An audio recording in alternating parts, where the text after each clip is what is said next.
थोड़ा घाई में हूँ, फटाक से 1 मिनट में बताऊंगा कि एक ऑडिटर के कितने ओपिनियन होते हैं। तो शॉर्ट में बोले तो 4 ही ओपिनियन होते हैं। सबसे पहला, सबसे common, true and fair opinion, जिसमें ऑडिटर बोलता है कि फाइनेंशियल स्टेटमेंट्स में कोई मटेरियल मिसस्टेटमेंट्स एज सच नहीं है।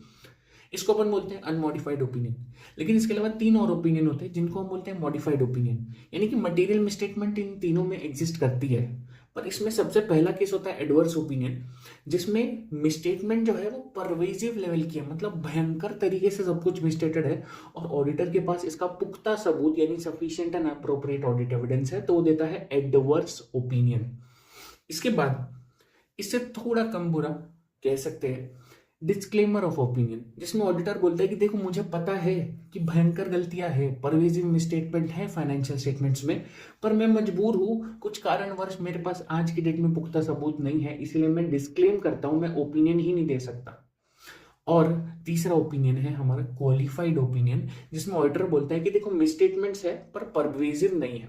हो सकता है एविडेंस हो सकता है एविडेंस ना हो ऑडिटर के पास। दोनों केसेस में क्वालिफाइड ओपिनियन दिया जा सकता है। तो ये 4 ओपिनियन थे ऑडिटर के। आज के लिए इतना ही, कल मिलते हैं।